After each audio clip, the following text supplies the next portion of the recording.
The action kicked off on Wednesday night in Stockholm, where Malmo and their new coach Daniel Andersson traveled to the Tele2 Arena to face the unbeaten league leaders Hammarby in the only fixture of the night. After taking the lead twice in the game, Malmo were deducted to 10 men, which opened the door for Hammarby to steal the 3-2 win, the fourth time they've come from behind to win in the league this season.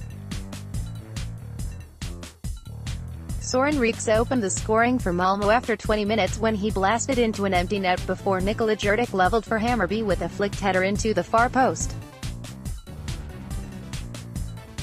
Malmo looked like a new team following the dismissal of Magnus Persson last week, and were back in front immediately after the restart when 19-year-old Mattias Svanberg steamed into the box to put a low cross over the line.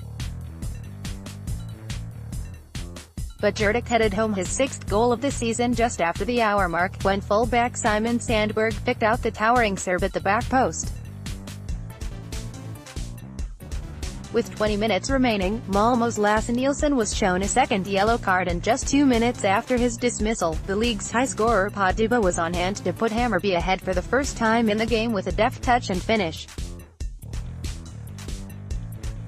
Football at the Tele2 Arena was not away for long, as Djurgårdens hosted Örebro there on Thursday night. Since the 3-0 cup final hammering of Malmo last week, Djurgårdens have found back-to-back wins and clean sheets, after they overcame an Örebro side that have alternatively lost 2 on the bounce after previously going unbeaten through the season. It took Djurgårdens an hour to finally break down Örebro, but it took a stroke of something special from their man in form Tino Kadawer. The Zimbabwean, who is attracting the interest of German second division outlet FC Union Berlin, finished a superb solo effort, 119, for the lead and his fourth league goal of the season. Örebro looked for a way back into the game, but were finished off in injury time when Kerem Emrabti curled one into the bottom corner from the edge of the box. Brahma Podkarna secured back-to-back home wins to lift them out of the relegation zone after beating the high-flying Kalmar 2-1 on Friday night, their first defeat in 5 games after 4 straight wins in the Allsvenskan. Sirius kicked off the Saturday fixtures with a 1-1 draw against Trelleborgs in a battle at the lower end of the table, whilst Östersunds and Norrköping found wins against Sundsvall and Dalkurd respectively. Östersunds traveled to Sundsvall, who have been this season's surprise package, going 6 games unbeaten at the start of the season before a dramatic 4-3 loss at Hammarby at the start of the month.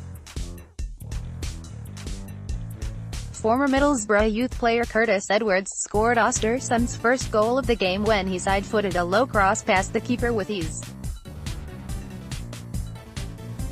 Östersunds doubled their lead after half an hour when a corner was hit deep and headed back towards the back post where Hossam Aish was lingering, and the Swedish under-19 tapped in. But Sundsvall striker and skipper Linus Hallenius kept up his good scoring form, and got his first of 2 when on loan Spaniard David Batanero chipped a quick free kick into the box, deceiving every Sundsvall defender for Hallenius to turn and fire low past Ali Keita. After the restart, Östersunds' lead and inevitable victory was soon sealed by Soman Ghoddos, who was gifted space in the box for him to place the ball in the bottom corner. Hallenius' second came on 81 minutes, nothing more than a consolation goal, but another goal of class at that. A long ball over the Östersunds defense was headed into the path of Hallenius, who found the far corner from a tight angle. Norrköping hosted the struggling Dalkurd in the other Saturday fixture, and the Kurds' struggles continued as they failed to find their first away points of the season in a 4-2 loss to Norrköping. Surprisingly though, it was Dalkurd who took the lead when Ruan Amin picked out Farad Ayaz with a pinpoint pass from inside his own half, and the striker finished the one-on-one confidently. The equalizer for Norrköping came from the spot, Karl Holmberg converting after a handball inside the box, and after the restart they were ahead with a nice solo goal from David Moberg Karlsson.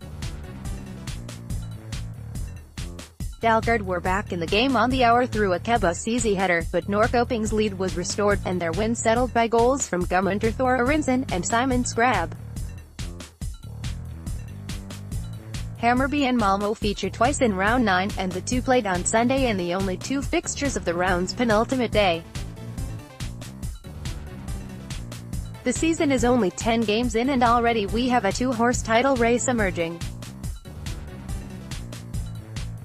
Stockholm giants Hammarby and AIK look to be in contention for this season's Allsvenskan title, and for the first time this season, and the 90th time in the Allsvenskan, they locked horns in this mid-season blockbuster. The game was won by a single goal from AIK's Tariq El-Younousi in the 81st minute, the forward converting from the spot after captain Jalon Hamid clumsily brought down Alexander Milosevic in the penalty box. The points deservedly went to AIK, who had the better chances throughout the game, and were unfortunate to not have taken the lead earlier only for a spectacular goal-line clearance from Hamid. It comes after two draws for the still unbeaten AIK in games they were expected to win, and it moves them to 3 points behind Hammarby, for whom it is their first defeat of the season and the first time they have failed to find the back of the net this season. The final fixture of round 9 was held at the Malmo Stadion, where Malmo hosted Häcken in Daniel Andersson's first home game in charge. Soren Rieks opened the scoring for Malmo on 49, when the Dane was allowed to turn inside the box, and finish low past Peter Abrahamsson in the Häcken goal. Malmo's second came when they were awarded a penalty for handball, and former Swedish international Marcus Rosenberg finished emphatically into the roof of the net. The win moves Malmo into 8th place, level on points with Häcken and Djurgårdens. Elsewhere in the league, Norrköping are keeping the pressure on Hammarby and AIK as they battle for top spot. Dalkurd hold up the table after 6 defeats from their last 7 games, with Sirius joining them in the relegation zone. With the World Cup in Russia fast approaching, the fixtures are coming in thick and fast in the Allsvenskan. The league prepares for a mid-season break through June. Coming up this week, Hammarby and AIK face tough tests against Norrköping and Kalmar, whilst Malmo host Dalkurd.